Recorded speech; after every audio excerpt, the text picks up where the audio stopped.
The world's so wide, we walk side by side.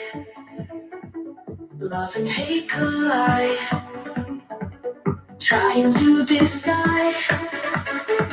Silent echoes loud, hope breaks through the cloud. Whispers in the crowd, trying to be proud. Harmony and chaos, pulling us apart. Finding our balance, deep within our heart. Storms and calmness blend, enemies and friends. Winding roads that bend, where do they all end? Colors bright and gray, night turns into day. In this game we play, trying to find our way. Harmony and chaos, pulling us apart. Finding our balance, deep within our heart.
What's up, guys?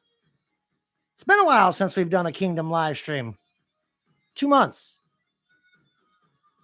You guys know the routine. Drawbridge is lowered.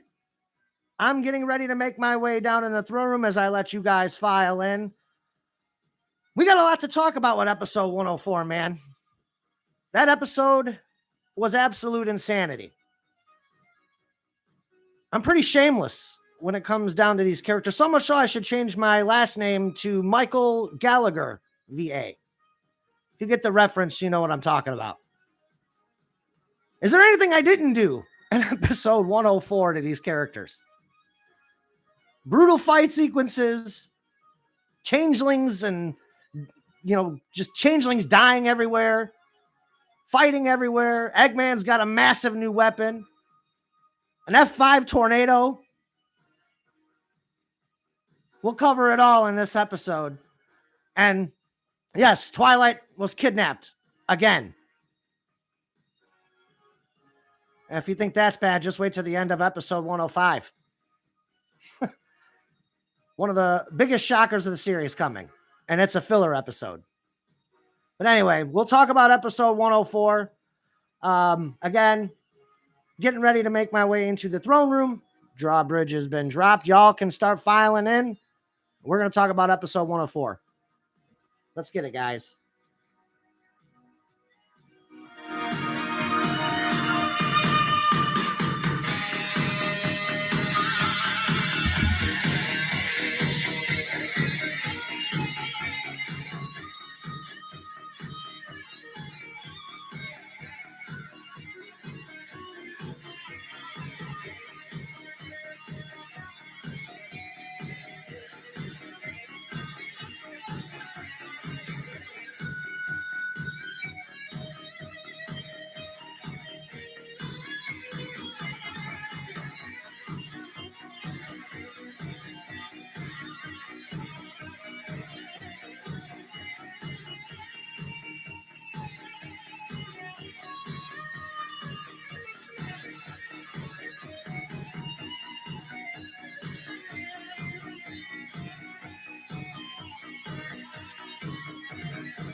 Something more than me, someone to push me to victory.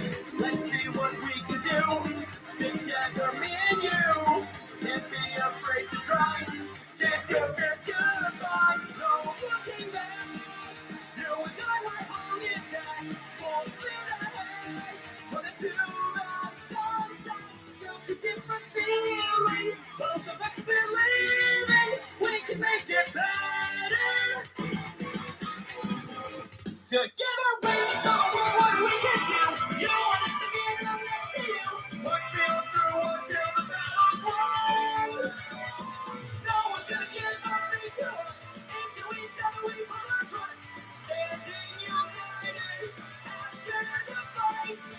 All along we will never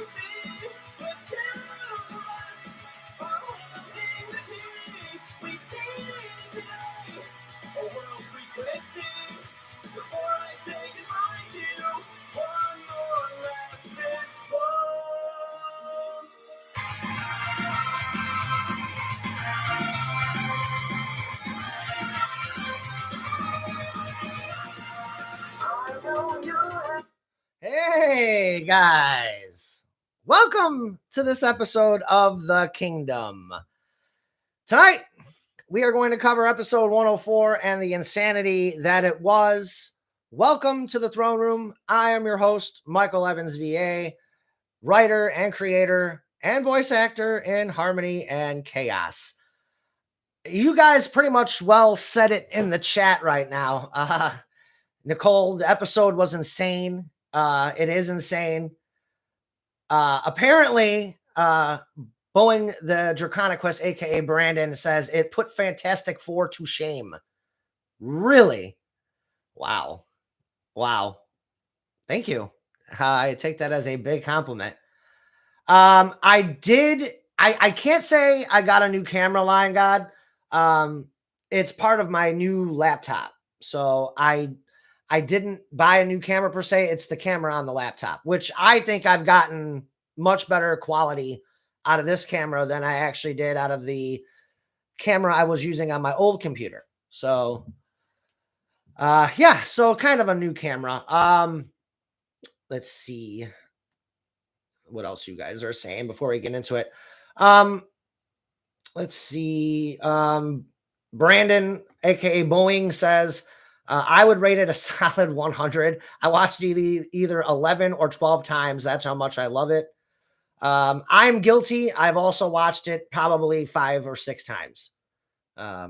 Yeah, definitely. It was one of my better episodes as far as intensity and just insanity. I am going to tap the brakes a little bit. Going into episode 105. Episode 105, I don't want to call it a true filler episode. It is mainly a filler episode just to fill you in on Jules. We get some story there with Shadow, interacting with him. Ophelia, of course, interacting with him. Just the characters kind of after this long battle that they've had, it's kind of the characters kind of coming down and kind of getting a chance to rest for a few hours before they have to go battle, to go save Twilight. So I will say, episode 105, which is the next episode, I will say will have one of the most, if not the most shocking ending, in Harmony and Chaos history. Just be prepared for that.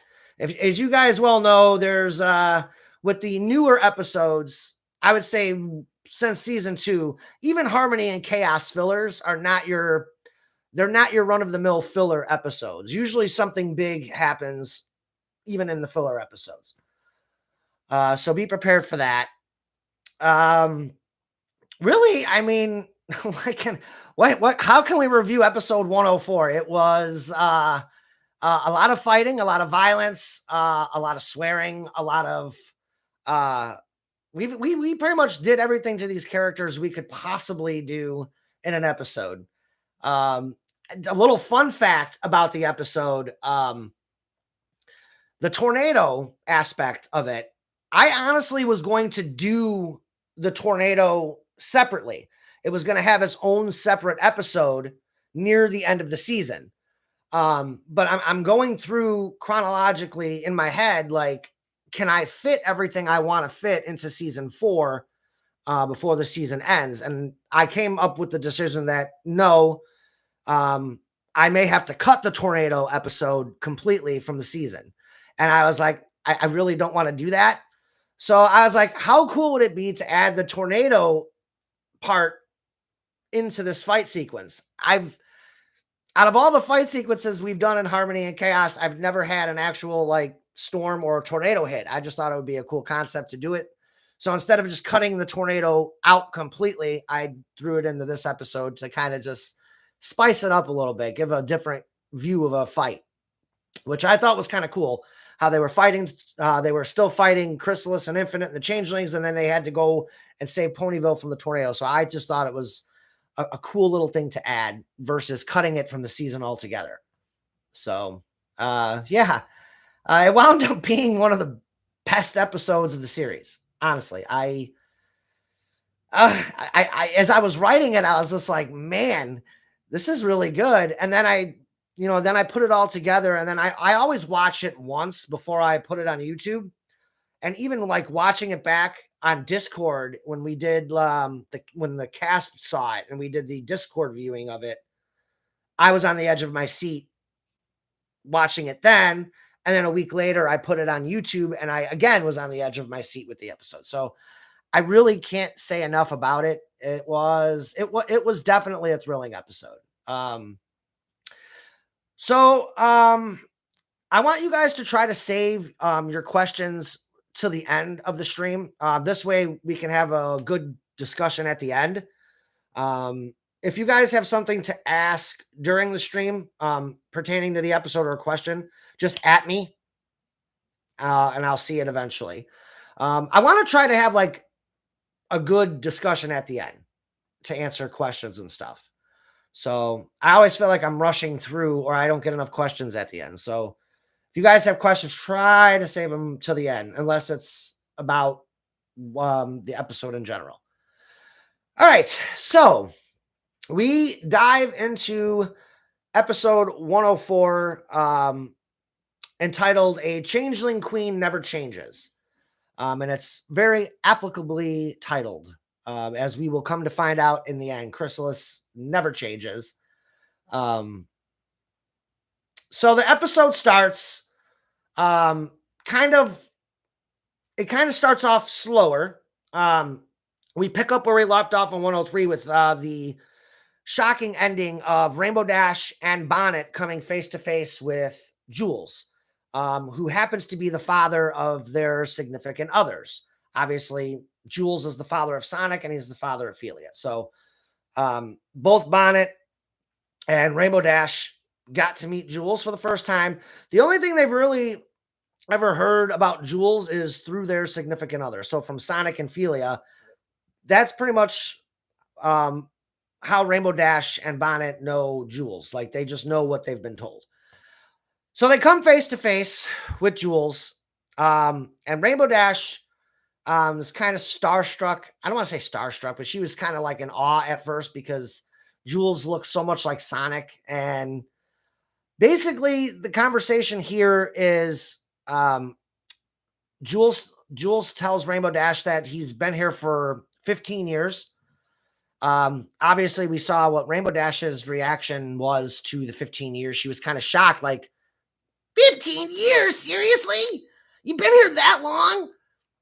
And he tells Rainbow, well, I think she asks him, like, well, how come we never met you if you've been here this long? And he gives his explanation, but he gives it a little bit later in the episode. Jules feels like he's let all of his children down.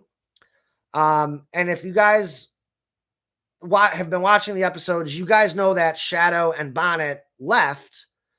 They left Jules and they left Mobius because Jules, they were children at the time. So Jules was putting them through very rigorous training.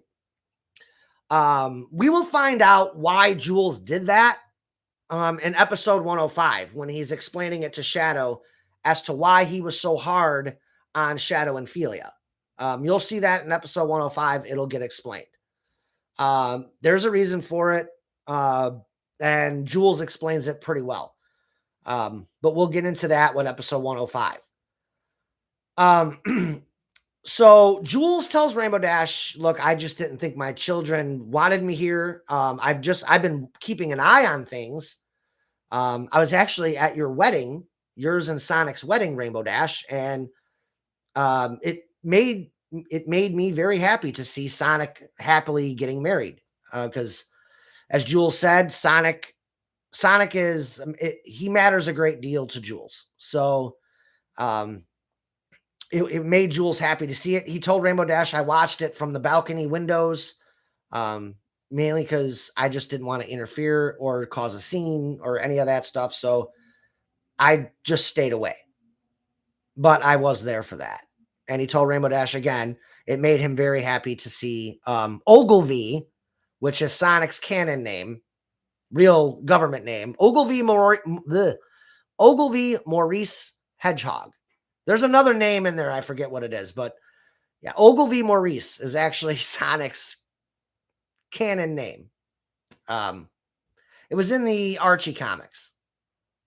It was in one of the comics where Jules, his actual name comes out, and it's on Google. If you look it up on Google, his actual name is Ogilvy.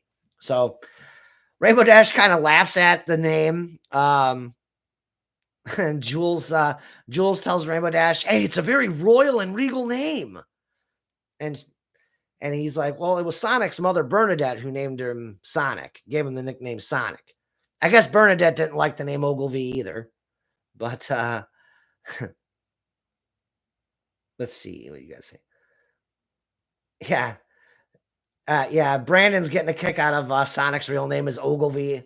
Yeah, it's kind of shocking when you come to find out that's his actual name.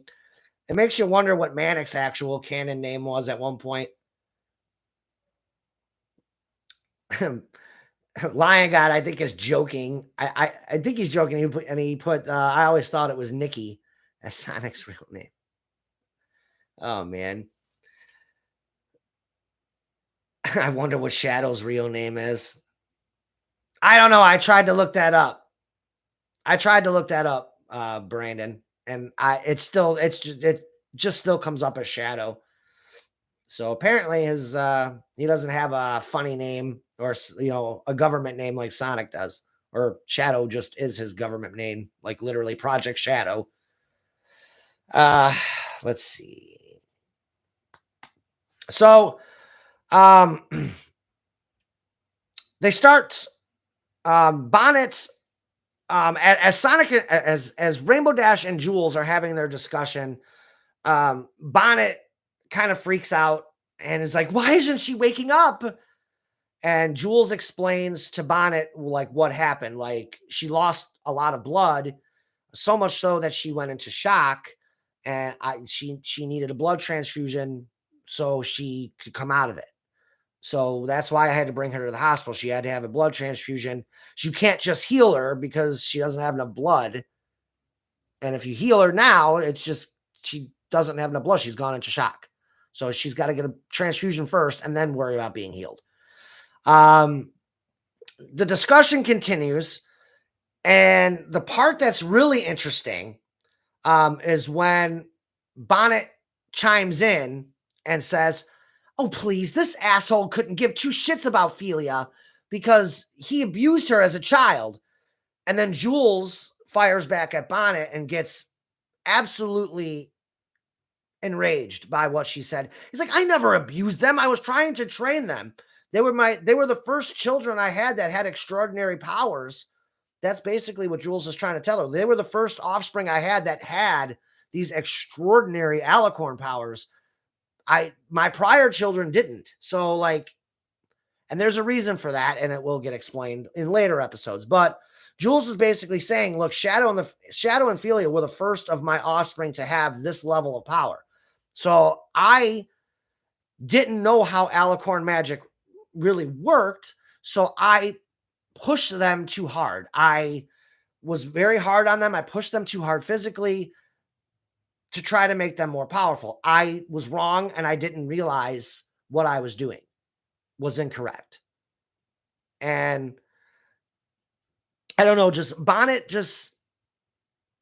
she's very standoffish with him right now, because in her mind, she was only told by Philia that her father used to beat her in Shadow when they were kids. So that's all Bonnet really knows. She's not grasping or understanding the concept of what's actually going on with Philia and her powers. She doesn't know the depth of the powers yet. So she doesn't realize fully of what Jules was intending to do. Jules said, "I was sorry" to Bonnet. And she fires back at him and says, "I'm not the one you need to apologize to." Basically telling him, you need to apologize to Philia because you're the one who caused her mental trauma and basically ruined her childhood and forced her to leave Mobius because of what you did. Jules at this point feels like he's failed. And we will learn why later on in this podcast of why Jules feels that way. Actually, it'll be in the next scene. So Jules feeling embarrassed and just kind of like defeated. Really has nothing to say to Bonnet right now, and he really can't if you think about it. So he exits the room, and we go into the opening theme. After we come out of the opening theme, we pick up where we left off at the hospital. Rainbow Dash has gone outside to look for Jules. And this conversation basically is Rainbow Dash trying to tell Jules that, look, your kids don't hate you, and you should stick around, because what good is it going to do if you leave again? So Jules, when she finds Jules, Jules tells her, you heard what that human said back there. I caused Ophelia mental trauma. My kids don't want me here. Like, what if I have failed Sonic? I have failed Sonia. I have failed Shadow. I failed Ophelia. And he just feels like he's failed his children. So Rainbow Dash gives him this pep talk about how if he were to leave again, it's not going to do any good, and that he'll never know if his children want him here if he chooses not to stay. So at the end of the conversation, Jules thanks Rainbow Dash and says that he's going to stay. One of the other things that Jules tells Rainbow Dash before she goes back off to help Sonic with the battle, he tells Rainbow Dash, I think during this conversation, he also tells Rainbow Dash that he's, 5,000 years old, and in all of his years that he's never felt more like a failure than he does right now. And then that's when they get into the discussion, and Rainbow Dash is like, you're 5,000 years old. And she's like, well, I guess it's the alicorn, dude. I guess it's the alicorn genes.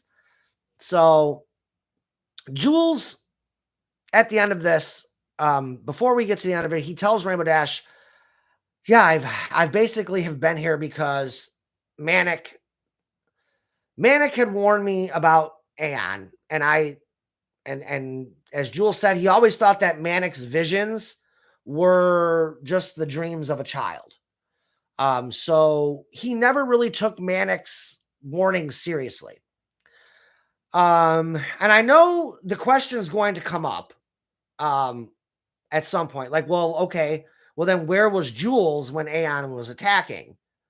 Again, that's something that's going to get covered in future episodes. Of course, Jules was essentially Sonic during this time. He was kind of like Mobius's hero, and he was kind of the protector of Mobius during that time. So obviously he was probably off doing things and helping Mobius. So as we come out of that scene, he thanks Rainbow Dash for giving him this pep talk. And that, basically he understands why Sonic loves her so much. And Rainbow Dash convinces him to stay.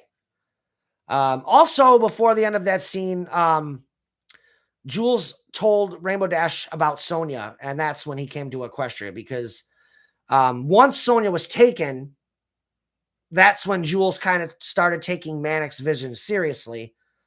And then Manic wound up telling Jules where to find Sonia. So, of course, then Jules was able to get on a ship, find a ship, and then go to Equestria that way.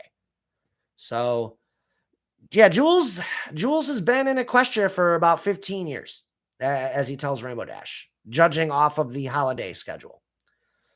So Rainbow Dash and Jules say their goodbyes. She decides she's going to go help out Sonic and the rest of her friends in the battle with the Changelings and Infinite and Chrysalis.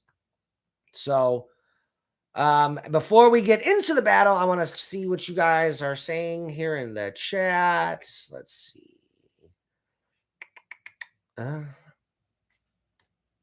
You guys are making fun of Jules. He's beyond Unk status. That's funny. Beyond Uncle status. So you guys, basically, Lion God is saying that Jules has been piccoloed. I swear to God, if you say Lord Beerus, I watched Bula one time and that's it. Yeah, he's basically Uncle status. Yeah. So we get into the fight, the first of many fight sequences. Trying to remember how it starts. I think we actually go to the Crystal Empire. I wanted the focus of the fighting to be in the Crystal Empire because in the episode prior, most of the entire fight happened in Ponyville. So I wanted to focus a little bit more on the Crystal Empire battle. So next scene is the Crystal Empire battle. We see the X Tornado coming in to the Crystal Empire. It is Tails, Knuckles, Chris, and Amy. And they were tasked by Sonic to strictly rescue Princess Cadence and Princess Flurryheart. Literally, that is their only mission. It is not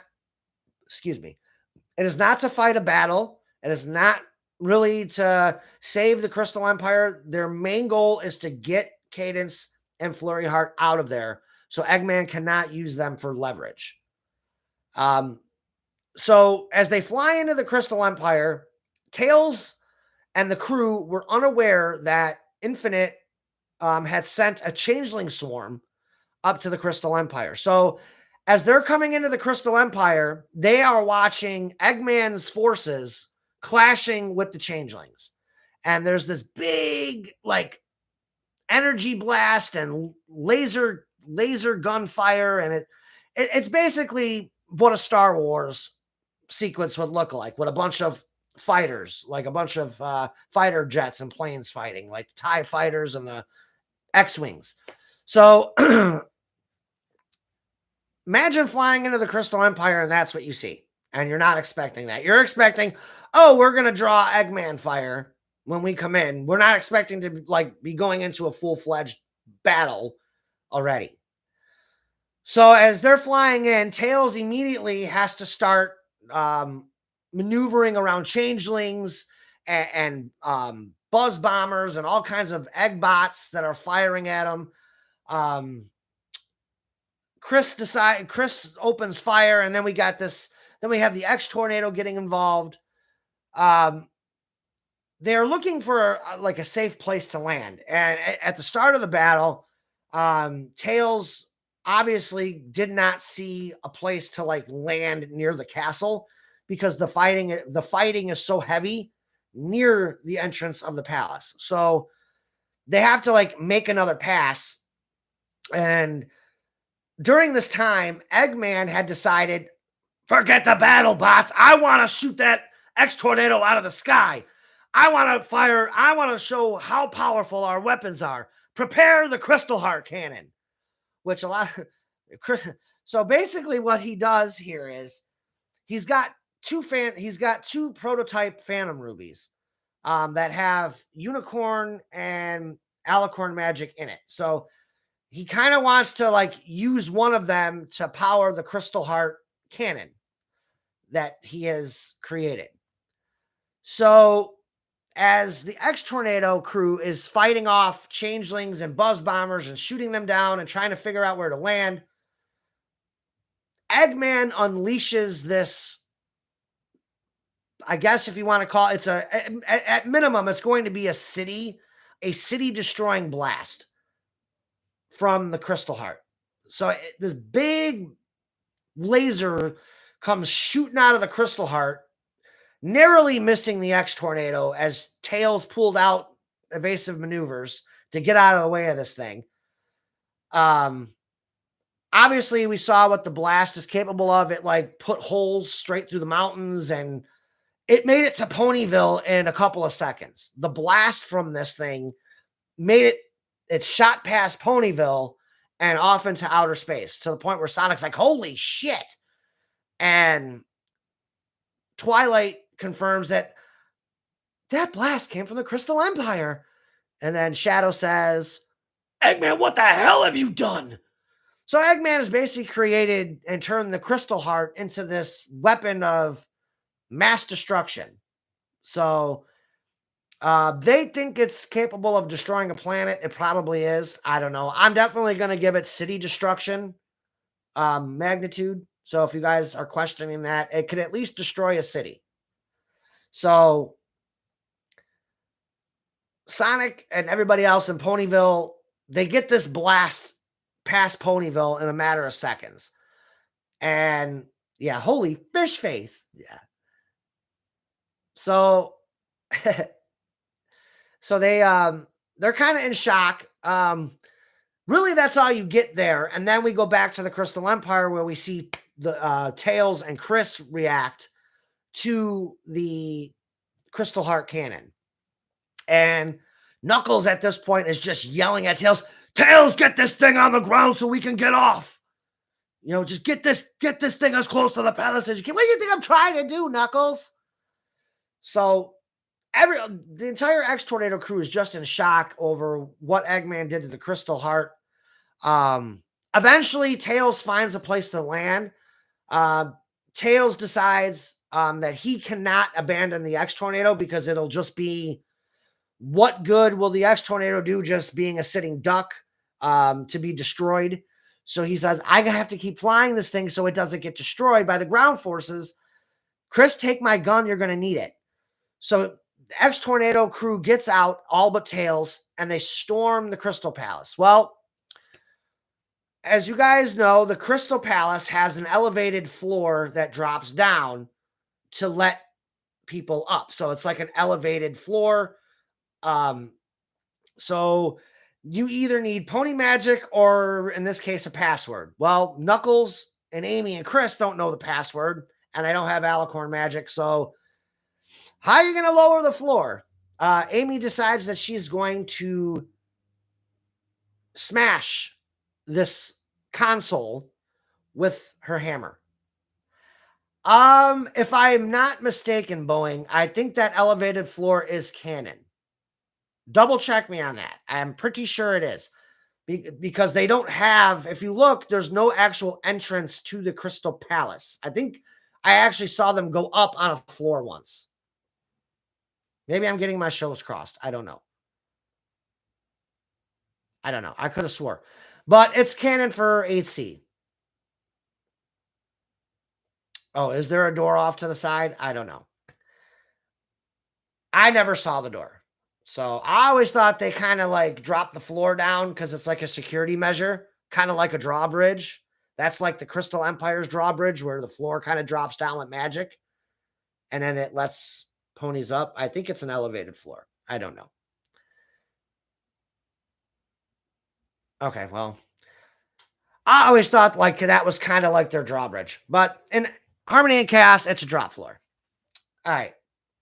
So we get inside. So Amy smashes the console and the floor goes up. And we will come to find out that Amy probably shouldn't have did that. But, you know, how else are they going to get in the castle or the palace? So they get in the palace. And shockingly, Chris is like, no welcoming committee? Hey. Chris and them were expecting this full-fledged fight inside the palace. And Chris is like, oh, okay. And then two castle guards, two Crystal Empire pony guards came down the corridor. And Knuckles is like, well, there's your welcoming committee, Chris.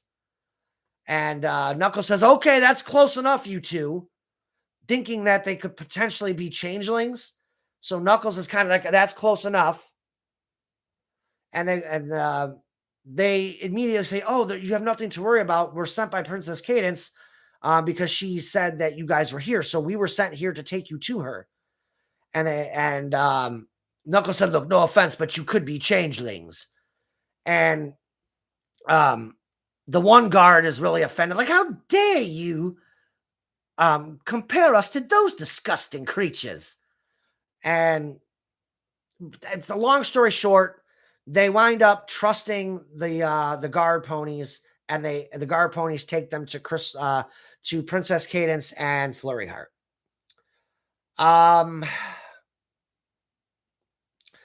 As they are inside the palace, Tails Tails receives a communicator message from Sonic. When as they're going to find Princess Cadence and Flurry Heart, Tails gets a message from Sonic on the communicators, and Sonic asks, "Tails, are you guys all right? What is going on up there?" And Tails responds like, "We've bitten off more than we could chew up here, Sonic. Infinite and Chrysalis sent a changeling swarm up here, and not only that, but not only are we battling Eggman's forces, but now we're battling changelings as well. So we've bitten off more than we could chew up here." And he's like, "Eggman created this massive weapon from the Crystal Heart." And Sonic said, "Yeah, we know. We saw that blast rocketed past Ponyville and into outer space. So yeah, we know about it." So basically, that's why Sonic called Tails, is because he was curious as to what the hell was going on up there and why there was this massive blast of energy that rocketed past Ponyville. So Tails, Sonic tells Tails, "Look, if you feel like this mission is a danger or a threat to you guys, get out of there. There's no reason to lose you guys plus the X Tornado. If you guys think that it's too dangerous, abort the mission." And Tails is like, no. Knuckles, Amy, and Chris have already went in the palace. They're already in trying to rescue them, so it's too late. Let them try to do their thing. I've got this. And Tails says, "But I need to go. I don't really have time to talk, Sonic. It's intense up here." So Sonic agrees to let Tails go. As Sonic is talking with Tails, he is also fighting Infinite, as we see, because as soon as the conversation between Tails and Sonic ends, Sonic gets punched by Infinite and he goes sliding across the train, kind of like with his hand down, like trying to stop himself. So they have a back and forth. Sonic and Infinite kind of have this little back and forth battle. And as this battle is going on, you start to hear the rumblings of thunder in the background of an approaching thunderstorm. I don't know how much you guys heard it in the background, but during this sequence, there was just a few grumbles of thunder and a little bit of wind that I put in the background. Literally, I put that in the background just so you guys, just to kind of give the ambiance that there was a thunderstorm coming. So Sonic and Infinite kind of continue their back and forth fight. Silver gets involved and tries to help Sonic a little bit. Sonic and Silver wind up getting the upper hand on Infinite where they volley him around. It gets to the point where Infinite had created some red cubes. And as he's kind of flying through the air, he stops himself right in the path of these red cubes. So right before Infinite releases the red cubes, essentially Infinite releases the red cubes at himself. So as he releases the red cubes at himself, he then uses the Phantom Ruby to switch places with Sonic. So now Sonic is the one in the line of fire and gets bombarded by these red cubes. Or so we thought. So when the smoke clears, Sonic is nowhere to be found. So Infinite thinks that Sonic has been vaporized. Aha. But Rainbow Dash, keep in mind, was on her way back to the battle. So Rainbow Dash had flown in and saved Sonic just before the barrage hit him. And Infinite was kind of shocked. This is where we start to get some interesting Silver dialogue. And before we get into it, I want to take a sip of my drink.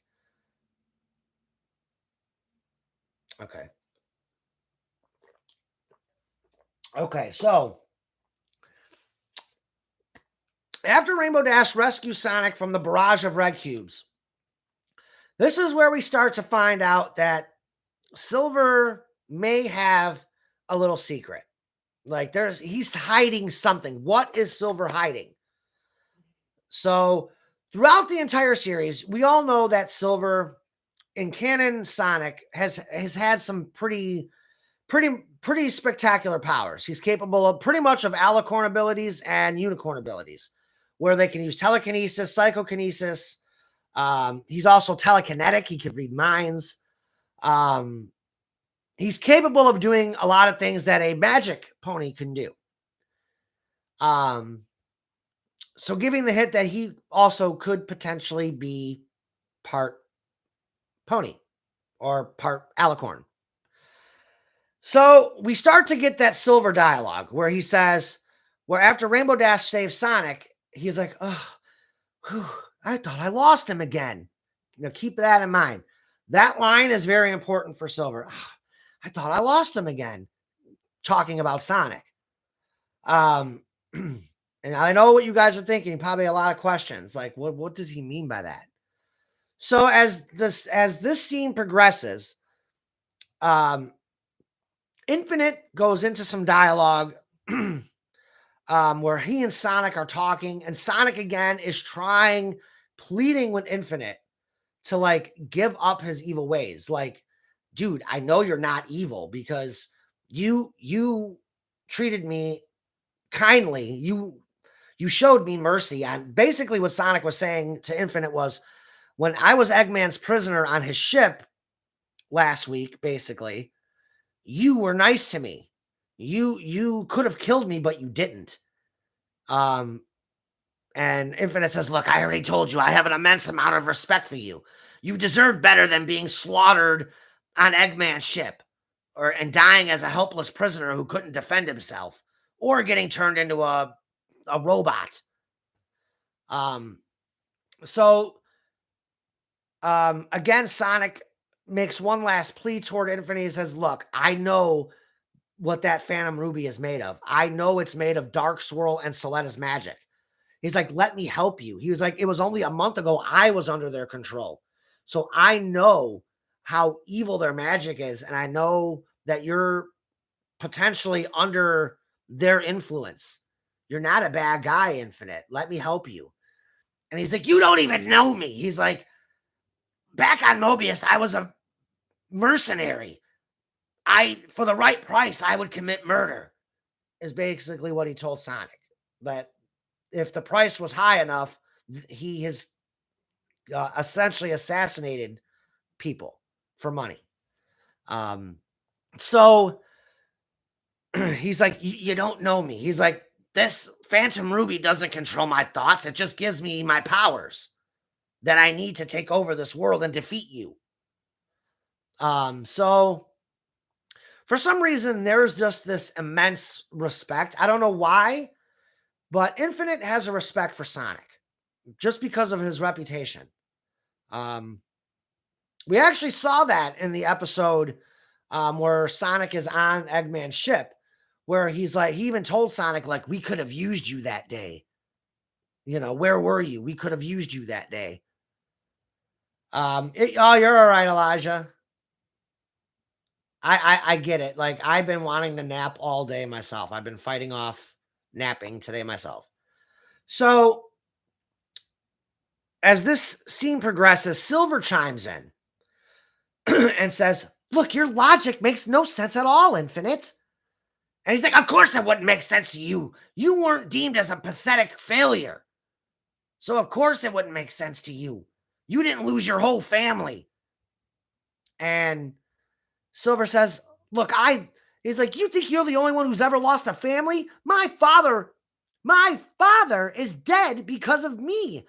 In fact, because of my decision almost took out an entire timeline. So keep that in mind. What is Silver talking about? Who is he talking about? Who's his father? So keep that in mind. That's a massive, I'm going to tell you right now, what Silver is hiding is a massive storyline for the rest of season 4 and into season 5. So you've got to keep that in mind with Silver. This is a major story that Silver is going to have. So I'm starting to set up all these little stories post the Sonic Forces arc. So So keep that in mind with Silver. So Sonic is, and then at the end of what Silver said, he was like, an entire timeline was almost wiped out because of me. And I am not gonna, he's like, I am not gonna watch my father die again. Or I'm not gonna make this same mistake twice. And Sonic is kind of like, wait, Silver's father is here? So it kind of gives this vibe where it's like, what is Silver talking about? Okay, so who's his father? And why? And who? If his father is in Equestria, who's his damn father? Keep that in mind. Like I said, it's a big storyline for the rest of season 4 into season 5. It's a big one. So yeah. All right, Trunks, calm down, says Lion God. If they set that android free, it'll be the end of us all. No! Trunks has the most epic no in the history of cartoons. Adult Trunks, future Trunks has the most, he's got the most dramatic no in history. Period. Anime, cartoons, it doesn't matter. If you guys can think of somebody else who can scream the word no, like future Trunks, please share. Because I think he's got it down. All right, so Brandon asks, are you going to make a headcanon for Celestia and Luna's origins, as in who their parents were and how they became alicorns? No. No, I don't feel it's that important to the series as far as story goes. So probably not. Michael Collins asks, I mean, Celestia and Luna were like natural alicorns as their parents. And Boeing says, no, they weren't. Well, in any case, yeah, I don't really deem it important to get into Celestia and Luna's parental. We know they descended from Soletta and Darkswirl, and that they each had their own daughters. So one of Soletta and Darkswirl's, definitely Soletta's kids, wound up giving birth to Celestia and Luna. So Soletta and Darkswirl are very distant aunts. No. Darkswirl is a distant aunt, and technically Soletta would be Celestia and Luna's grandmother, if that makes sense. If that makes any sense. So let's see. Michael Collins and Boeing are having a discussion of their own. They're saying they were natural alicorns in G4. Faust said so. And that's been alicorn magic has Red Bull. Gives you wings. No.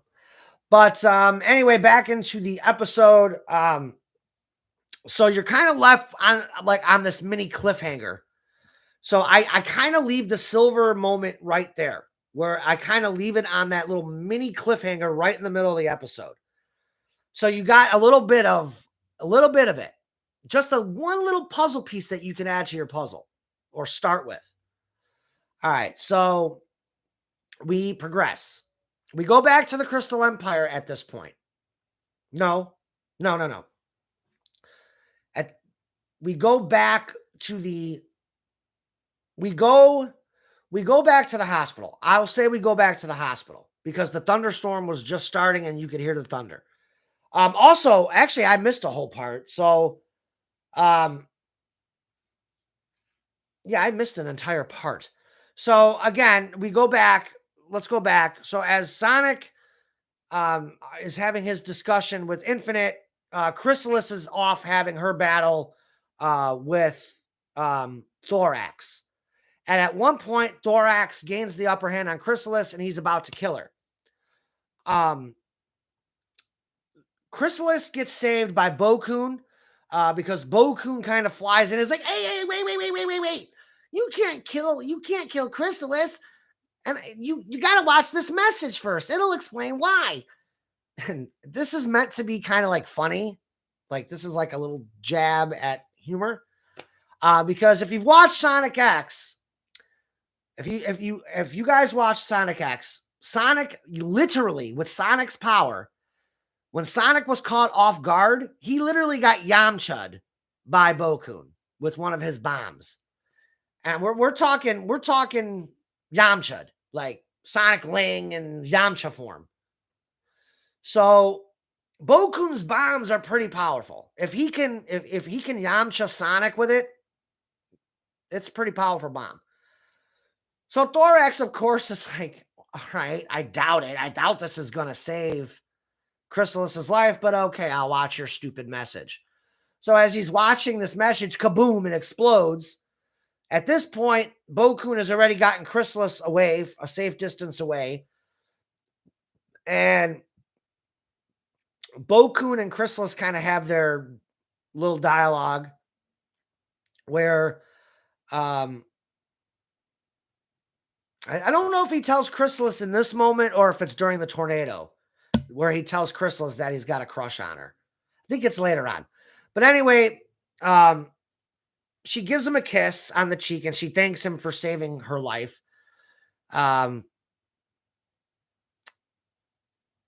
So the fighting continues there. Now we go to the hospital. Basically, with the hospital scene, I just wanted to have Philia wake up. So Philia wakes up, comes out of shock, and is now back to normal. She immediately is told that Jules is the one who saved her life. Philia and Jules kind of have this conflicting moment where they're arguing and fighting, and she's arguing with him, and he's like, enough with the abuse garbage. He's like, look, you and Shadow are born with extraordinary powers. I'm sorry. I tried to push you guys too hard. It was never meant to hurt you. I thought that if I pushed you guys physically, you guys would become more powerful. I was wrong, and I'm sorry. Philia kind of is in this moment now where she kind of exhales and is like, okay, I get it. She goes, I get it because I understand what you were trying to do, just like I understand what Shadow is trying to do right now with my training currently, with trying to get me to meditate and be peace and try to use my magic more for like mental stuff. So she's kind of learning like where Jules was coming from. So she forgives Jules. Basically they have that cute little father-daughter moment where they hug. Also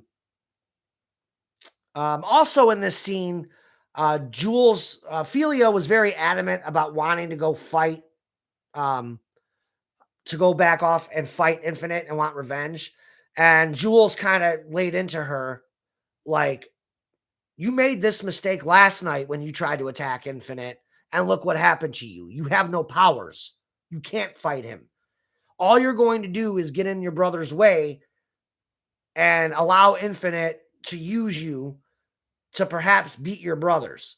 You're going to hinder your brothers more than help them. You don't have your powers right now. You're going to stay back and you're going to suffer until you're healed. Because right now you don't have your magic. You don't have any powers. You've exhausted them. Again, by trying to fight Infinite. You weren't a match for him. So, kind of after that, that's when they have their father-daughter moment and they hug and whatever. So, after the hospital, we go back up to the Crystal Empire.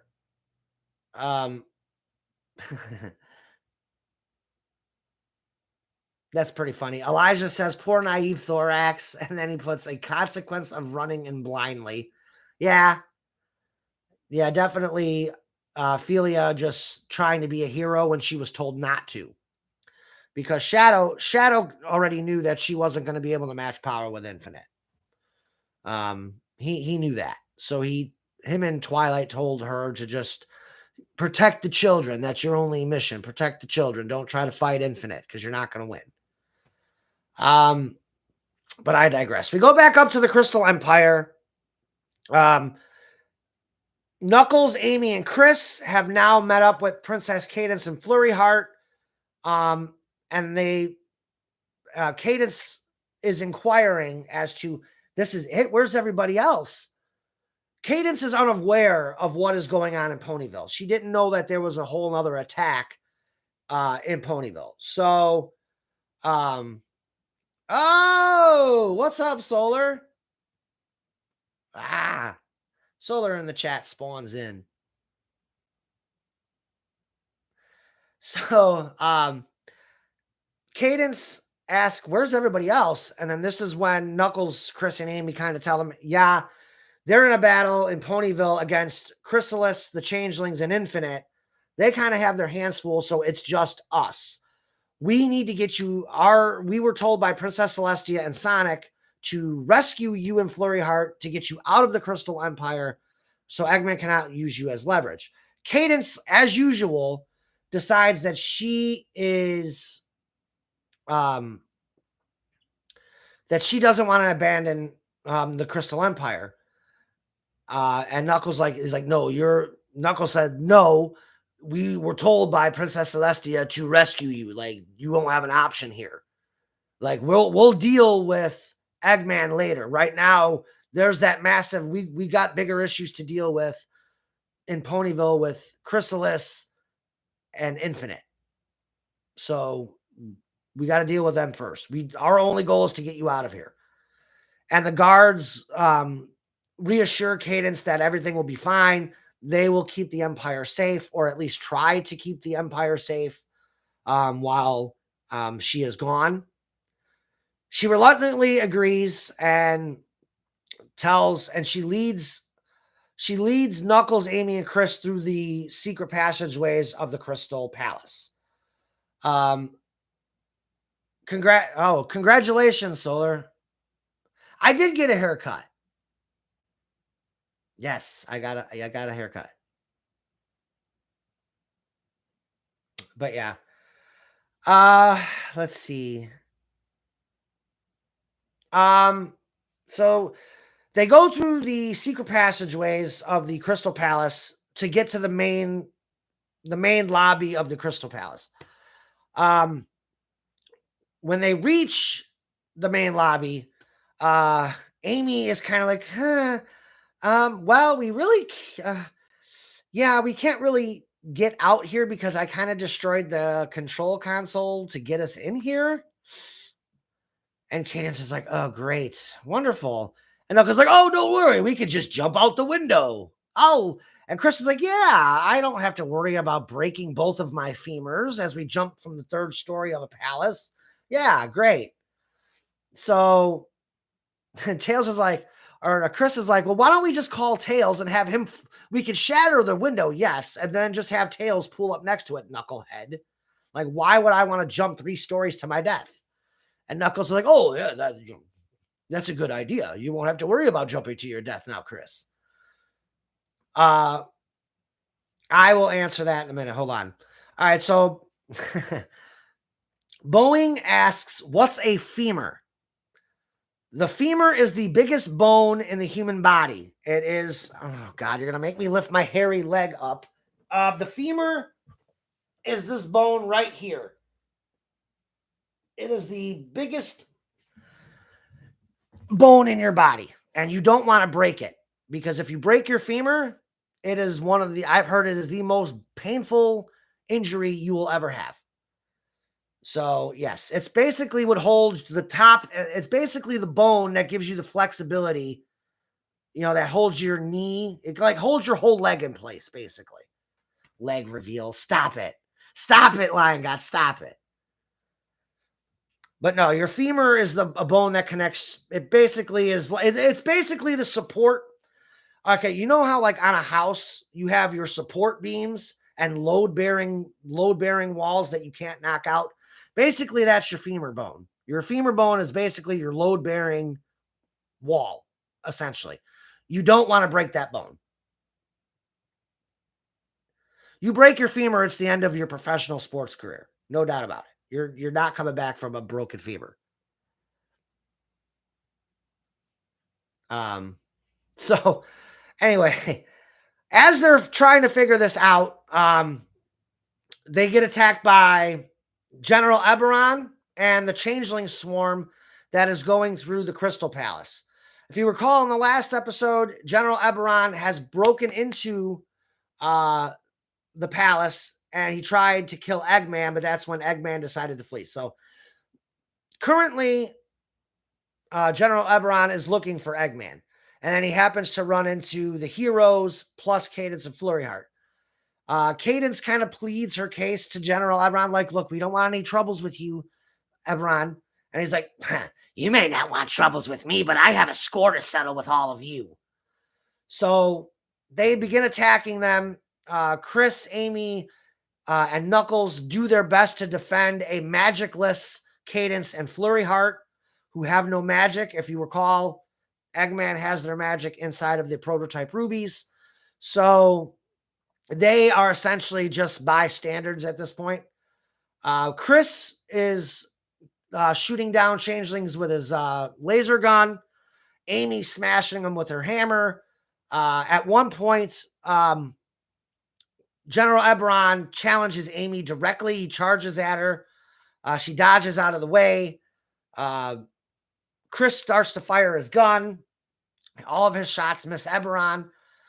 As this fight continues, Knuckles then jumps in and punches General Eberron through the palace windows. So we jokingly hear Knuckles say, well, that takes care of the windows. They call Tails. Tails then pulls up next to the shattered glass so everybody can hop inside the X-Tornado and be gone.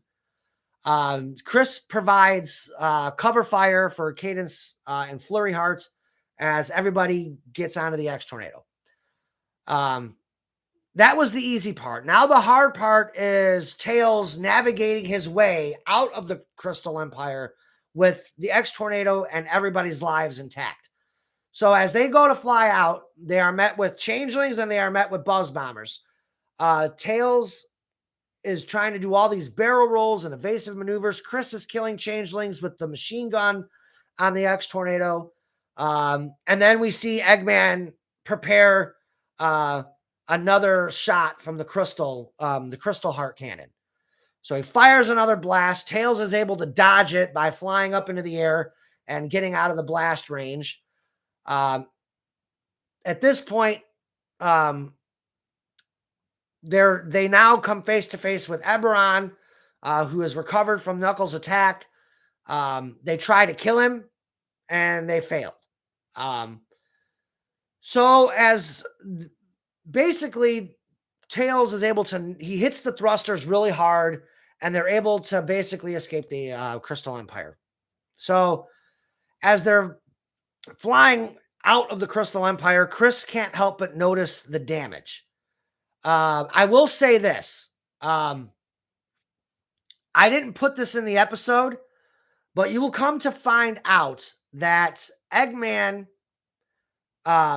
even though they didn't shoot the X-Tornado down, they put a tracking device on the X-Tornado. Keep that in mind for episode 105. It's kind of a big deal. So they put a tracking device on the X-Tornado. So the X-Tornado leaves the Crystal Empire and gets out. As they're leaving, Chris and Tails are kind of just surveying the damage, and they're just like in shock of the firepower that Eggman has right now. And they're like, look, Eggman is a serious threat with this weapon. Like if he can shoot blast from the Crystal Heart like that, who knows what kind of damage he's going to do. And he essentially could hold Equestria hostage to get whatever he wants. He could basically threaten the heroes and say, hey, look, I can destroy an entire city if you don't give me what I want, is basically what Eggman can do now. So that thought is going through Chris, Knuckles, and Tails' minds, on top of Cadence, I'm sure.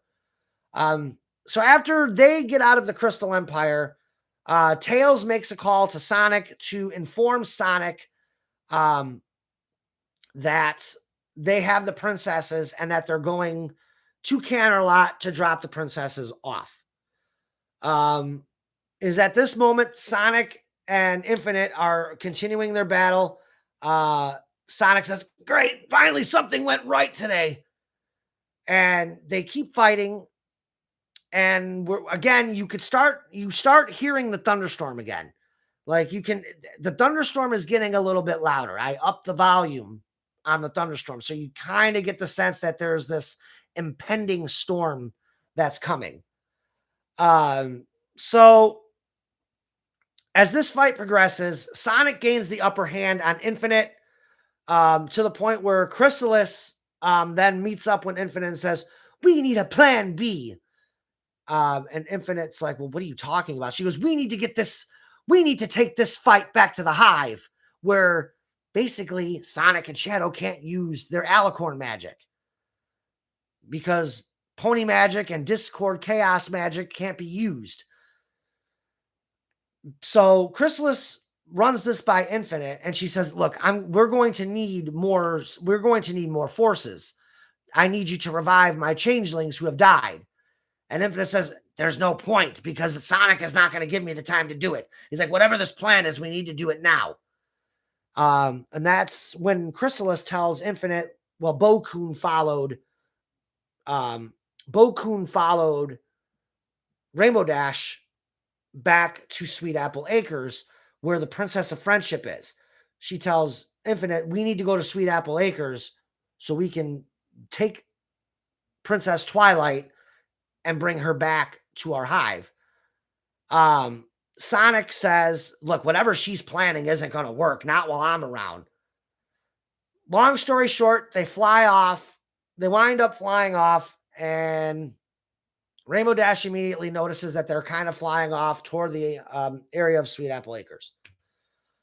Chrysalis sends out a pheromone alarming all of the dark changelings who are in the battle at Twilight's Castle to then meet up and go to Sweet Apple Acres. Before we move on, I want to see what you guys are saying. So there's Ophelia says, "Just means it's time for me to bully the old man and my dear older brother. I'm still dragging Shadow out of a window." I wouldn't know that sibling energy is like. I wouldn't know what sibling energy is like. You know what, Elijah? It has its moments. Yeah, even as adults, you still bicker with your siblings. I still do. Okay, first of all, you guys know how old I am. I'm 41. My twin brothers are 38, and we still slap each other and wrestle to the point where my mother had to get rid of her pizza pan because it's so smashed and dented from the pizza pan hitting ourselves in the head as when we were kids. We used to smash each other in the head with this pizza pan. It's all completely dented, and yeah. So we did that. We did that up until a couple of years ago as adults. And to the point where we went to look for the pizza pan, and I was like, She goes, "No, I threw it away. It's gone." I'm like, "Why?" I'm like, "Why would you throw that away?" She goes, "The thing is so dented, I can't even put a pizza on it anymore." So yeah, kind of funny. Let's see. Feeling so another average week for Twilight. Got it. And Elijah says, "Yeah, that sounds about right." And when is Twilight not getting kidnapped? Oh man. All right, so next scene, we don't waste any time. We go right to Sweet Apple Acres, where the storm is now hitting full force. The storm is now hitting full force. The thunder and the lightning are incredibly loud. Um, Honestly, I wanted this scene to be pure chaos. I wanted this scene to be just chaotic as hell, which is why the thunder and the rain was so loud. The music was loud. I maxed out the voices as much as I could. I wanted to give this sense of just utter insanity and chaos for the end of this episode. So we get to Sweet Apple Acres and we can just hear the rain and the thunder just pelting Sweet Apple Acres. Sonic arrives first, and Shadow is like, Why do you think Chrysalis and Infinite are coming here? What reason do they have? And Sonic is like, look, I'm pretty sure they're going to try to kidnap somebody. He's like, they have this obsession with wanting to lure us to Chrysalis's hive. So I have a feeling they're here to kidnap or take somebody. And Shadow already gets the feeling that they're going to come after Twilight. That's really the only reason they can get him there. So as Sonic and Shadow are having their discussion, Chrysalis, the Changelings, and Infinite all arrive shortly thereafter. Chrysalis laughs, and actually Shadow starts off the conversation. He's like, "You made a big mistake by coming here, Chrysalis. Why would you come here?" She goes, "Oh, we need to turn this battle in our favor and lure you fools back to our hive." And he's like, "I don't understand, why you're so obsessed with wanting us to go to your hive. We'll kick your ass no matter where we fight." And again, Shadow is unaware that pony magic doesn't work at the Changeling Hive. So essentially, Sonic and Shadow are not going to have their powers. So they don't know that yet. All right, so we're gonna cut to the chase here. They get into their fight. Fight starts with Infinite just being Infinite is fed up at this point. He just wants to fight. He's had enough talk. So he goes straight after Sonic. Silver intervenes again and helps Sonic. Then the Changelings jump in. Chrysalis tells the Changelings to show no mercy, and then all hell starts breaking loose at Sweet Apple Acres. So as the fight is progressing, Silver helps Sonic fighting off Infinite. And I'm trying to remember how this goes. So they're fighting off Infinite, and Sonic asks Silver, he's like, "Hey, where did Rainbow Dash go? Why isn't she here? She was with us. Where did she go?" And Silver says, "Oh, she went to go check on this storm." So Sonic's like, "Really? Why would she go? Really? Storm chasing is more important than this battle?" And Silver said, "Well, she's a Pegasus, Sonic. She said something didn't feel right, so she went to go check on it. She said something was off and she didn't feel right." So Shadow then jumps in and he starts attacking Infinite. And then their fight goes off somewhere else. At this point, Chrysalis has morphed. Chrysalis has morphed into Shadow. She is shapeshifted into Shadow and enters the farmhouse. Chrysalis then calls out in Shadow's voice for Twilight. Chrysalis tells Twilight, "Look, Chrysalis is here to kidnap you and to take you back to our hive, to take you back to her hive. You need to get out of here." Nightshade promised Shadow that he would protect Twilight, mainly because Shadow saved Nightshade's life in the fight with Darkswirl. So Nightshade has agreed that he will protect Twilight. Nightshade intervenes and he says, "That's not the noble rat," and he attacks Chrysalis. When he punches Chrysalis, she loses her shapeshift and goes back to her normal form. And Twilight is like, "I can't believe I almost fell for that." Nightshade then tells Starlight, "Stay with her. I'm going to end Chrysalis myself." So Nightshade goes after Chrysalis, who was punched outside of the farmhouse. And as he gets out, Chrysalis pleads to Nightshade, "Please, no, don't attack me." Nightshade uses his alicorn magic and throws Chrysalis through the barn. And basically, as he is going to enter the barn and finish Chrysalis off, Bo-kun yet again catches another bystander off guard. Now, keep in mind, Nightshade is a demigod. Bo-kun is a demon. He's a roboticized demon. So at some point, he agreed to get roboticized by Eggman. So he's kind of like an android. So Bo Kun uses one of his bombs, and the bomb explodes right in front of Nightshade and knocks him unconscious. Nightshade never saw it coming. Never saw it coming, and he was knocked out. So Bo Kun then goes into the barn to help Chrysalis up, to check on her. She again thanks him and asks him, like, why are you so nice to me when I have been horrible to you? And he's like, he kind of giggles and he was like, I kind of have a crush on you, mommy. And he's like, I would gladly be one of your servants or subjects or whatever he says. And then Chrysalis kind of giggles and calls him a naughty little demon. And he tells Chrysalis, he's like, look, if you want to kidnap Twilight, I've got a great idea. We can use this. And she goes, what is that? And he says, it's a smoke bomb. Basically, we'll smoke her out and get her out of the house. Feely goes, Nightshade, good job. Bo Kun, what the balls, bro? So, Chrysalis and Bo Kun are kind of having their moment where they're planning an attack on Twilight. So Bo Kun tells Chrysalis, we can use this bomb to smoke them out of the house, and they'll be easy pickings. So after this, we then come to find out where Rainbow Dash has been.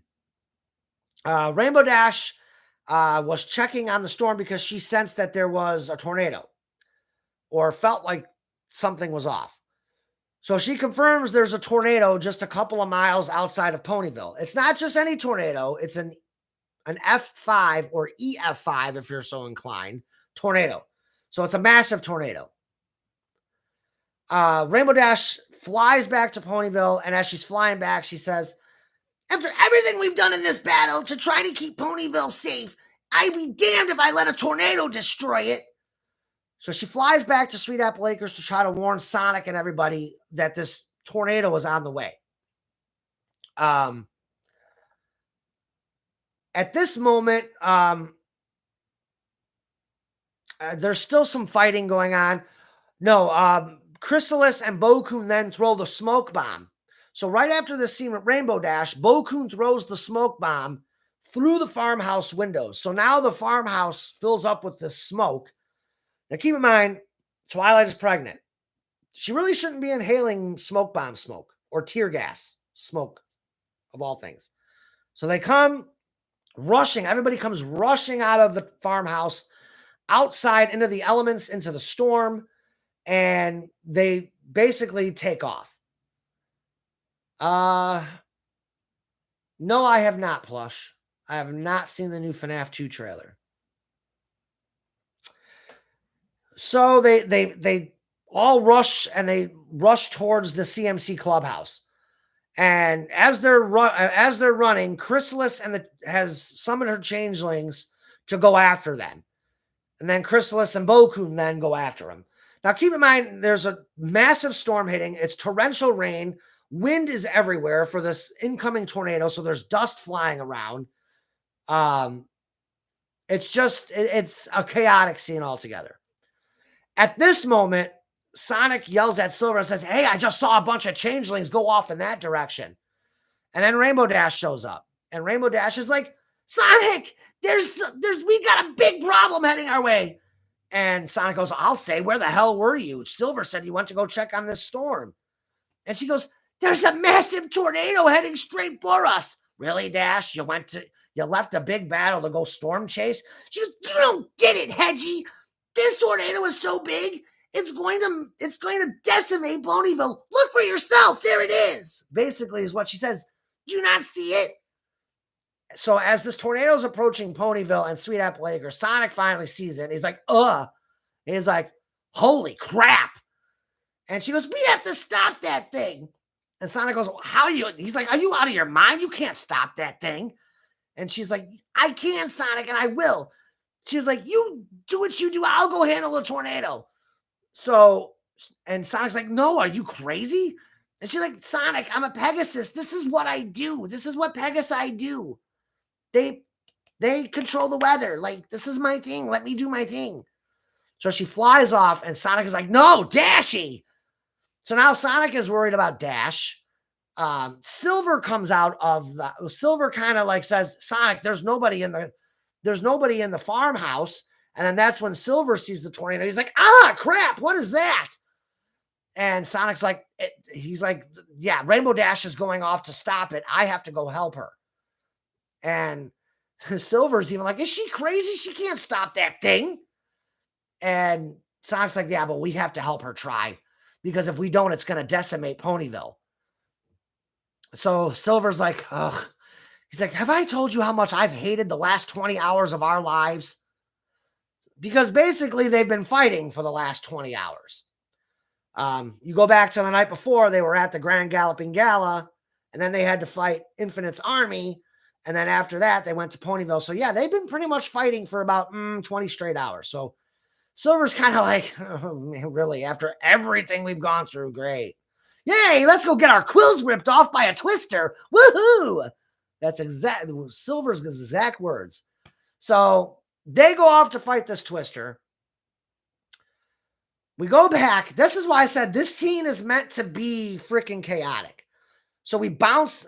So after this, we see that Shadow, big massive explosion. Shadow is pursuing Infinite. He said, did you really think these bitch-ass changelings were going to stop me from ripping you apart?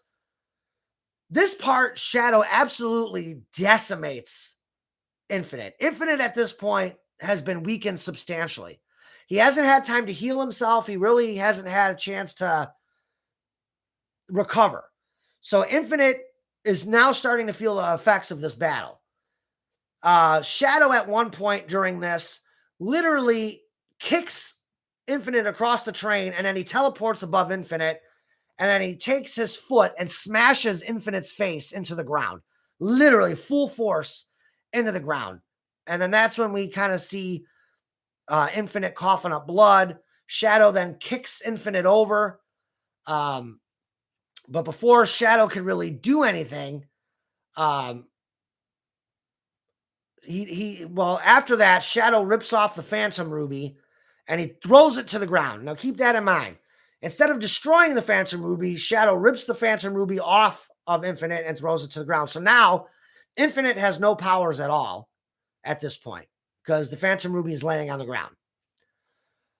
He gets on top of Infinite, kind of pins him down with his foot, and you can see Shadow is about to deliver the death blow and hesitates. That's when Shadow kind of sees the tornado, and he tells Sonic, he's like, Sonic, we've got a big problem heading this way. And Sonic's like, yeah, tell me something I don't know. Me, Rainbow Dash, and Silver are going to try to stop it. So Shadow's like, oh, that's fine. Well, I'm about to finish off Infinite. And Sonic again tells Shadow, look, I know I'm asking a lot, but don't kill him, Shadow. He's like, I can't make that promise. I made that mistake once, and look how it turned out. So keep that in mind. We see Shadow at the end of this. He tells Sonic, you go fight your tornado and save Ponyville. I'll finish off Infinite. I'll handle the dog. So the scene ends with Shadow standing over Infinite, about to deliver the final blow. And then it says, meanwhile, we hesitate. He hesitated there. So keep that in mind. Next scene, we go back to where Twilight and Starlight are. They are fleeing the house to try to get to the CMC clubhouse because they need a safe place to go. Granny Smith included. So as they are running, Apple Bloom spots the tornado. It is at this point where Applejack said, forget the clubhouse. That's not going to keep us safe. We got to get to the nearest storm shelter we have. And Apple Bloom chimes out. She goes, Shelter 4, Applejack? Yeah, that's the one. We need to get to Shelter 4. That's the closest one. And Scootaloo's kind of like, I've never seen a tornado before. This is so cool. Oh, and Rainbow Dash is going to try to fight it or try to break it up. And Applejack says, Sugar Cube, that ain't no tornado. That's the wrath of the gods. So that was a little reference from Twister. Instead of saying the finger of God, I used the wrath of gods. So it was kind of a Twister reference. So as they're trying to get to the storm shelter, Twilight stops running, and Applejack yells at her and says, Twilight, what are you doing? Let's go. And she goes, I can't keep up. I'm exhausted. The baby's taking too much energy from me. So at this point, Starlight decides that she's going to stay back and help Twilight and telekinetically use her unicorn magic to, use her magic to carry Twilight with her. The problem is they're still running to try to get to the shelter. Starlight doesn't know where the shelter is. She kind of loses sight of where everybody else is because of the rain, the torrential rain, and the tornado dust from all the dust that the tornado is spewing everywhere. Let's see. So Starlight stays with Twilight and is basically trying to carry her to safety. At this point, we go back to the tornado where Rainbow Dash, Sonic, and Silver are trying to take out this tornado. Sonic asks Rainbow Dash, like, okay, look, what's the plan here? How do we take this thing out? And she says, well, we got two options. Basically, we can typically with a smaller tornado, we can attack it from the outside and kind of just kick it to the point where it just dissipates, which that we know how Pegasi get rid of clouds, they kick them. So she's like, well, we could try to, basically we would try to kick it. She goes, but that's not going to work. She says, this tornado is so massive. There's no way I'm going to be able to get close enough to kick the thing. And I have to worry about debris. And she goes, I have an idea, but you're not going to like it, Sonic. And he's like, okay, what are you thinking? She goes, the only way I think we're going to be able to kill this thing is I'm going to have to fly above the tornado and inside of it and basically destroy it from the inside. He's like, no way am I letting you do that, Rainbow Dash. No way. That's too dangerous. No.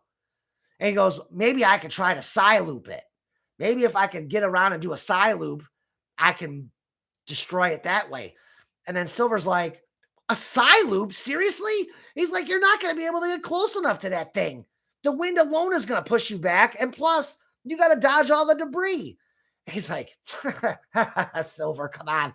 I'm Sonic the Hedgehog. A tornado ain't going to stop me. And he goes and he runs off. And Silver, being Silver, is like, yeah, but a freaking tree limb. He's like, yeah, but getting impaled by a freaking tree limb would. So Sonic goes after it. Basically, his Psy-loop fails. I think there's another part coming up. So, anyway. So Sonic's Psy-loop basically fails. So they're trying to figure out what to do. He tries again. So as he's continuing to try to Psy-loop this, we go back to where Twilight and Starlight are. We're not there yet. We're not there yet. Hold that thought. I'm ahead of myself. So they're continuing to fight the tornado. Sonic's second Psy-loop attempt failed. And then he literally got pushed back by this tornado. And he's like, oh, this thing blows. Pun entirely intended. So as Sonic gets pushed back, and he gives his little joke, Rainbow Dash is like, ugh, really, Hedgie? Really? And then Blaze catches up and she goes, I'll handle this. I shall kill it with fire. Elijah said it himself. I shall kill it with fire. And then Silver goes, Blaze, no! Blaze powers up with the Soul Emeralds and goes into Burning Blaze mode, and then decides to unleash this fiery barrage onto a tornado. The F5 tornado now becomes a massive whirlwind of fire. So now you got fire in the middle of this tornado, which I just thought was a really cool visual. And then Silver is like holding on to Blaze, and they both have the shock look like, oh my God, what did you do, Blaze? A fire whirl, yes.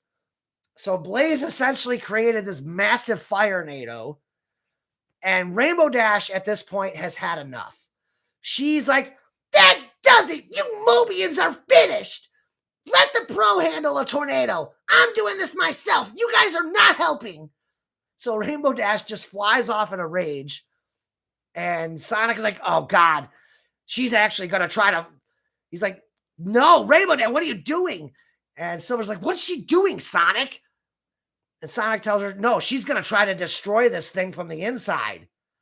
So Rainbow Dash starts to fly up as high as she can get.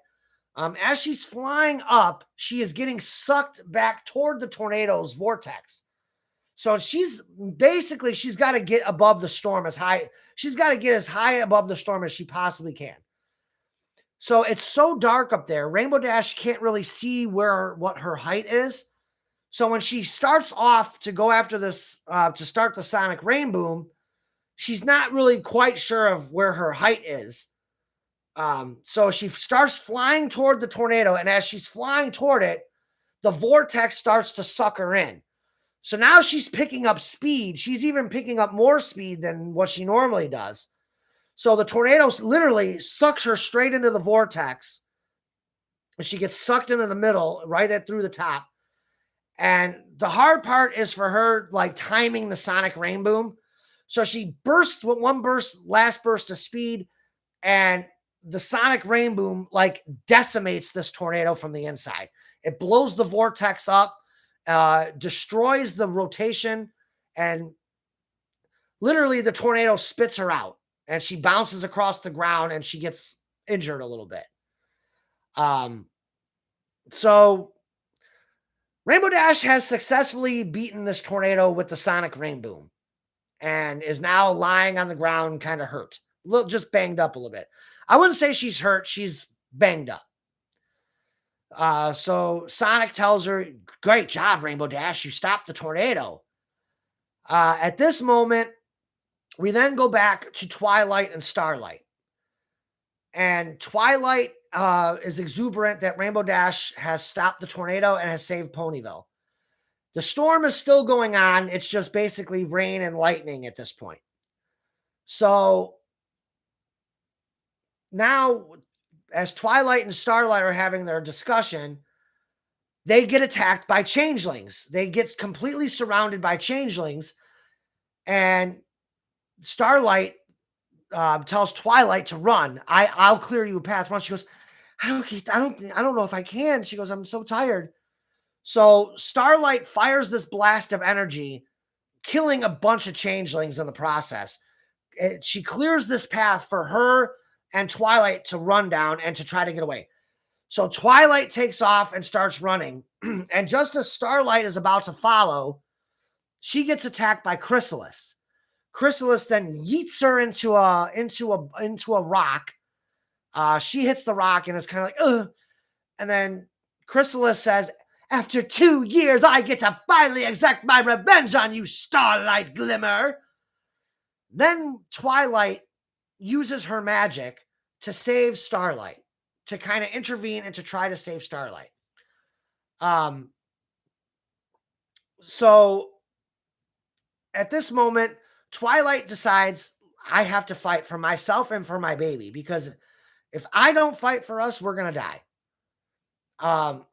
Starlight yells at Twilight, like, what are you doing? You should have ran, like, run. Why are you still here?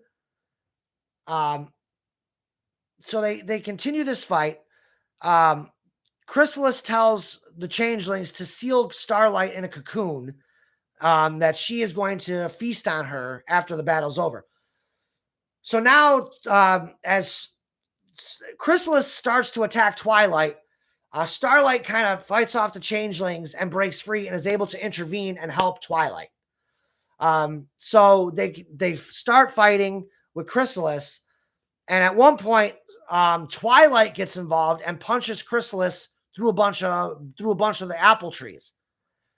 At this moment, Twilight then goes after Chrysalis and tells her, look, I gave you, she goes, the last time we were face to face, I gave you an opportunity. I pleaded with you to change and you haven't done it. She goes, so I have no other choice but to kill you. So as Chrysalis goes to not Chrysalis, as Twilight goes to power up to try to deliver the final blow to Chrysalis, she starts to have contractions, and she starts to have cramping in her stomach. So she literally surrenders her attack, and then gets literally a magic Chrysalis taking her hoof and cracking Twilight right across the face. And so Twilight goes bouncing across Sweet Apple Acres and is pretty much lying at Chrysalis's mercy. Chrysalis tells Twilight, look, it's nothing personal with you. I actually sympathize with you. I know what you're going through being the lowest rated princess in Equestria. I know what you're going through. She's like, but you are the tool in Equestria's demise. You are going to be the tool that I use to bring down all of your friends and to take over Equestria. So Chrysalis then seals Twilight in a cocoon. She signals to the rest of the changelings who are in the attack to retreat back to the hive, that the battle's over and they're going back to the hive. So Chrysalis now has Twilight. Shadow, and the very next scene we see, we go back to where Shadow is over Infinite and is about to deliver the death blow. And Infinite says, what are you waiting for? Finish me off. I have nothing to live for. Finish me off. Do it. And Shadow's like, shut up! He's like, God damn you, Sonic, and your influence. So Shadow hesitates because he doesn't, he's like, Sonic sees good in him. Like, oh. So he's kind of conflicted. And then Chrysalis shows up with Twilight. And she shows Shadow that she has Twilight in this cocoon. So, of course, then Shadow has to back off of Infinite and let him go. Infinite then picks up the Phantom Ruby that was on the ground, that Shadow threw on the ground, puts it back on and heals himself, and basically calls Shadow an idiot twice. Basically says, this makes you the idiot twice. So Chrysalis and Infinite then gloat, and they tell Sonic and Shadow, we will finish this battle at my hive tomorrow morning at sunrise. And they fly off, leaving Shadow and Sonic with the absolute horror of having to watch Twilight get taken. Basically, the episode ends with Shadow asking with Shadow asking the big question: what advantage do they have what advantage do they think they have at this hive? Why is it such a big deal for them to want us to fight there, that they think they can kill us at the hive? And Sonic's like, I don't know. I really don't know why they think they can beat us there. Maybe Sonic doesn't even know. And the episode ends with Shadow telling Sonic, you leave Infinite to me. I am going to kill him. I want to be the one that kills him tomorrow. And the episode ends on that note. Literally. On that note. So we are going to go into episode 105 with Twilight being kidnapped and being taken and held hostage. The one thing Infinite did tell Shadow is that your princess is not going to be harmed. And Infinite will hold true to his word in episode 105 when he tells Chrysalis, you're not touching her.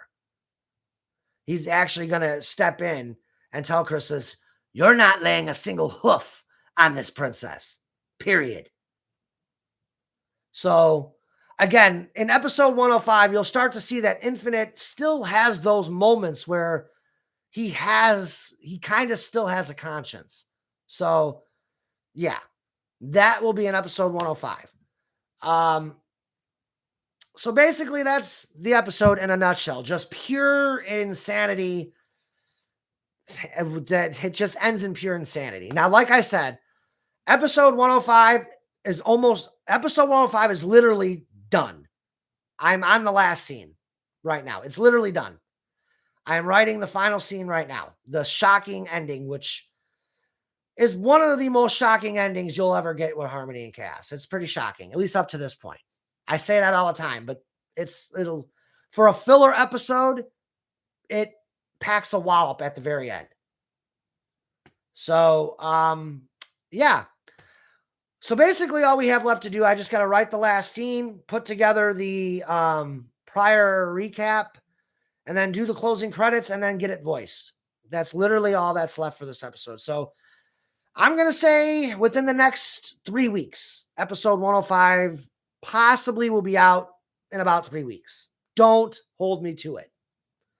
Got a lot of stuff coming on outside in the next couple weeks. So if everything goes well, it should be out. What are we? We are on, I would say realistically, second week of August.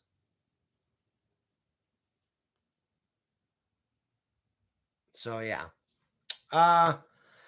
Yes. Solar is out of commission, guys. So yep. But her OCs remain in the series. So I hope I do it proud. I hope I do your OCs proud. Because I know they are your babies and they mean the world to you. So I'm going to do my best. I will say this, Solar, you're going to love Felia's dialogue in episode 105. She's a little savage. She's a little savage in 105. It's actually humorous. Especially when she has her discussion with Shadow one-on-one. Oh my God. You haven't. Oh my God. Yeah, I know. I've been busy too, like the last 2 or 3 weeks with work.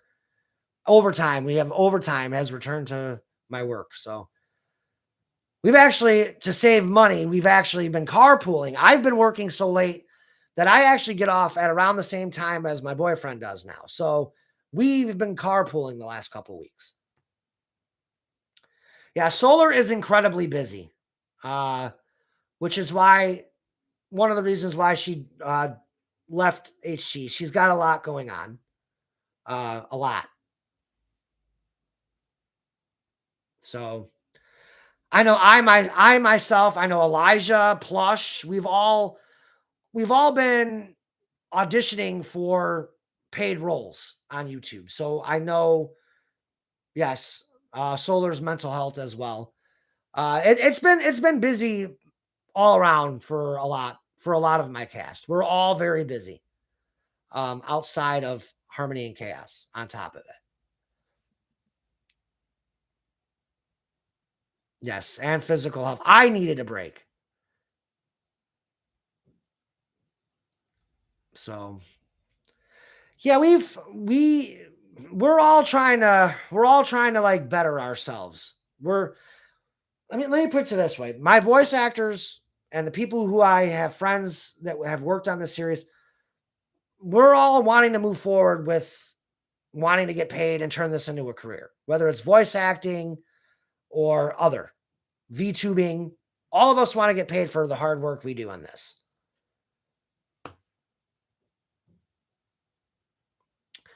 Yeah, we miss you, Solar. We will always miss you on this project. But I definitely want your opinions on your babies. I want to do your babies proud. Your Ophelia and Bonnet.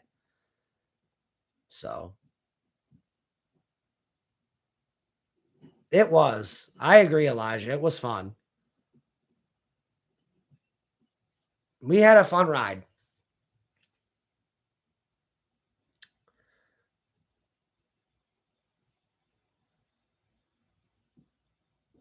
Oh yeah.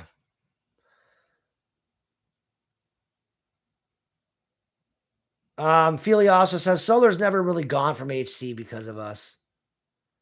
Yeah, and Solar is always in contact with somebody. Yeah, Solar has her series coming out beginning of August.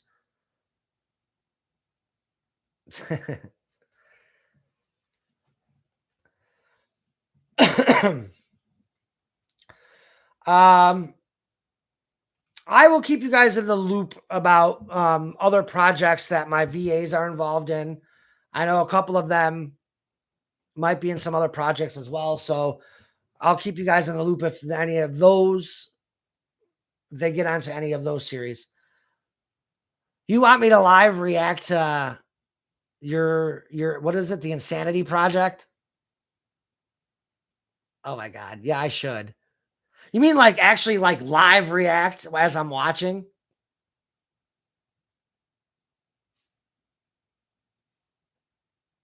Okay, I could try it. Oh, in your DMs. Then do a live stream review. Oh my god. Yeah, we'll have to. That'd be kind of cool actually. Anyway, anyway, bro, episode 8 is bonkers. Oh my god. Oh Jesus. The yeah, the series up until episode 6 was bonkers. Ugh. Anyway, yeah, I'm starting to sweat. Yeah, Elijah confirms that episode 8 for a solar series is bonkers. So if you guys have anything to ask, now's the time to ask any of your questions. I know Brandon had a few. I hope I answered most of your questions, Brandon, on Discord. That what were we calling Brandon's questions? It was a panel, full out panel discussions. Yeah, I'll see episode 8. I'm gonna watch the series.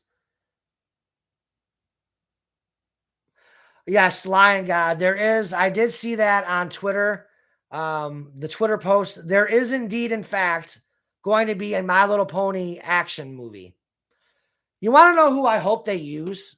I don't know if you guys, how many of you guys watch Storm FX? Yeah, I think he needs to be the guy that does the live movie. He needs to be a part of it. He needs to be part of that. SF. Forget his name. Uh, Boeing the Trigonoquist asks, will all the changelings get reformed? No, not all of them.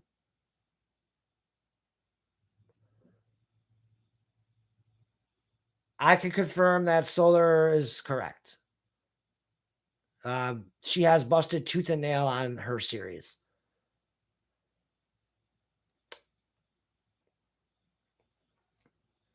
I feel like I need closing music, but I don't feel like getting out of my chair to go turn the speaker on. Oh, man. Oh, my God. The Sonic has doubled in size. Whew. No, I'm actually going to keep this pretty short. So if you guys have any questions, get them in right now because I got to get up at 4 a.m. to go to work and it's overtime tomorrow. So I still have to shower and get ready to go to bed. I think there will be a fourth Sonic movie. I'm pretty sure that's already been confirmed, Boeing. I can't see them not making a fourth Sonic movie.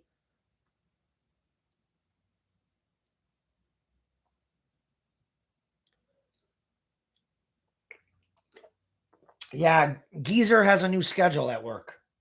Instead of getting up at 5, I got to get up at 4, and I start at 6 versus 7. I hope not. Brandon asked, "Do you think there will be a Cars 4 movie?" I hope not. Yeah, I'll stop by in Discord because I'm not going to bed right away. I have to. Yeah, I have I'm doing this live stream, so I closed my door, and I'm not getting any air conditioning. And right now, It is 85 degrees at 9 p.m. here where I'm at, and it's humid. So I'm sticky. I'm a little sticky. A little sticky. But yeah. All right, guys. That is the review for episode 104 of Harmony and Chaos. Again, episode 105, if I'm going to, I don't want to give you guys an exact date. Realistically, I'm going to say third week, by the third week of August. Realistically, by the third week of August, I can see it being out. We will see. Yes, thank you again, Brandon. I agree. I've watched episode 104 a handful of times. You've watched it 11 or 12 times, you said. So yeah.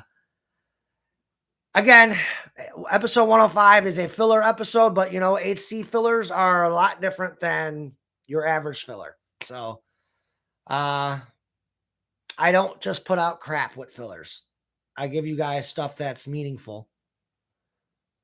And it has bearing for the story. The next slice of life period, I'm not sure yet, Brandon.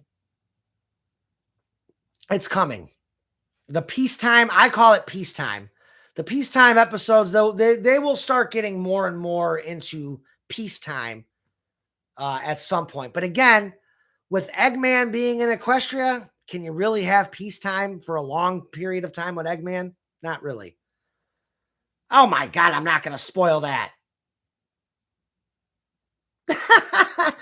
Brandon, seriously? No, Hedgie and we haven't even discussed that yet.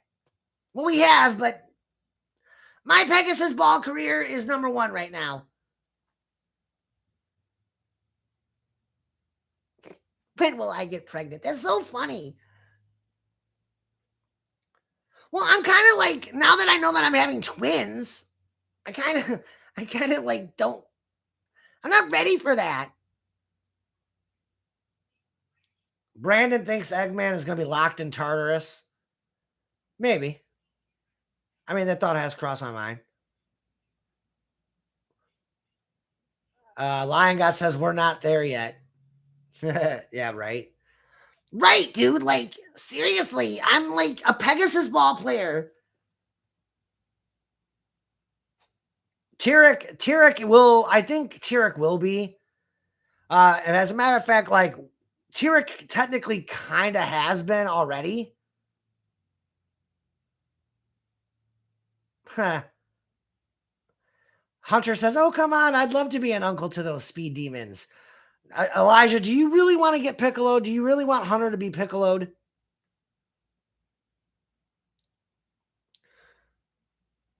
Grogar will definitely be in Harmony and Chaos. That I will confirm.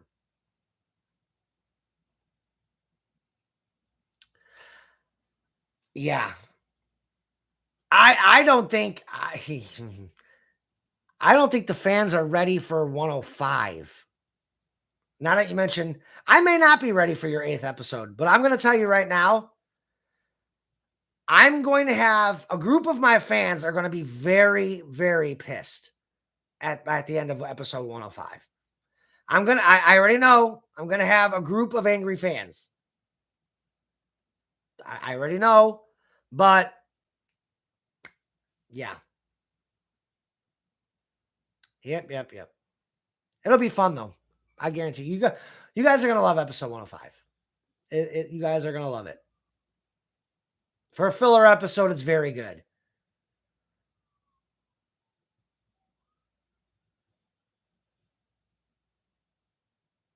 Well, Solar, you're kind of ready for it. You kind of know what I'm doing in episode 105.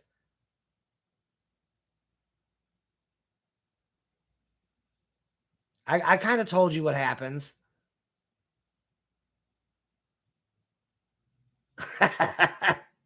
Right. Oh my gosh. Thanks, Hunter. Hunter says he'll be my Uncle Piccolo whenever I need it. That's awesome, bro. No, you mean like Chip? No, Lion God, I'm not gonna put the avatars from Forces.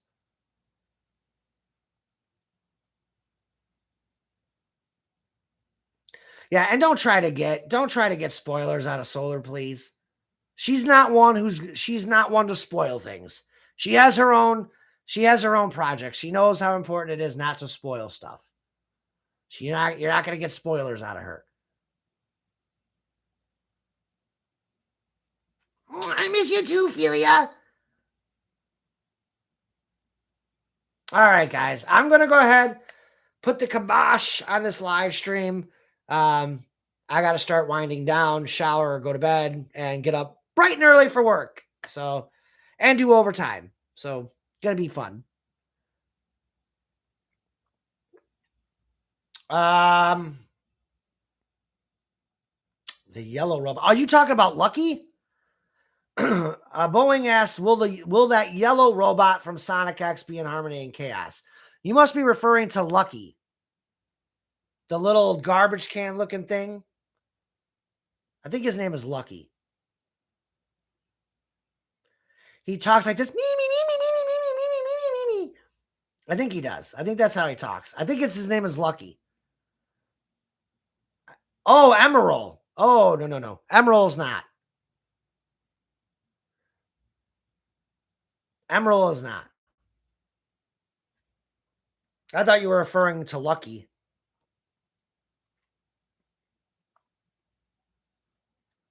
All right, guys. That's all the time. I hope you guys enjoyed this live stream. We went through it pretty quick. Until next time, guys, Michael Evans, peacing out. Again, before I peace out, I will say it'll be roughly third week of August. Expect episode 105 by the third week of August, tentatively. So, I still got to put it all together. And I still got to put all the voices in.